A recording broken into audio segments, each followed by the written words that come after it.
上一期，景真山人让罹患肺尿奇症的小男孩起死回生。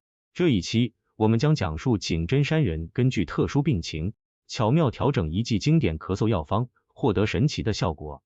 景真山人的堂叔竹行公咳嗽不止，找医生开药，连服20多剂也不见好转，家人们非常担忧，于是请来当地名医萧希廷医生前来看病。萧医生诊断之后，开出经典止咳药方姜附六君子汤，并言明多服必定痊愈。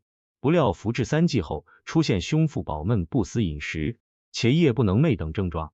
正在一筹莫展之际，山人恰巧来到此地，堂叔赶紧请我前去诊视。诊毕，我对竹行公说：“你的病需要用姜附六君子汤治疗。”堂叔听后一脸吃惊地说：“我之前就是在喝这个姜附六君子汤呀，这药对我没用，连续喝了3剂，并没有任何作用，不但咳嗽没好，反而出现失眠厌食的症状。”山人听后说：“姜附六君子汤确实对应了你的症状，不过生搬硬套的用药方既不负责任，也不可取。”于是山人对药方做出3处精妙调整，减白术之庸质，增半夏之和味，以荷叶包裹，饭上蒸透。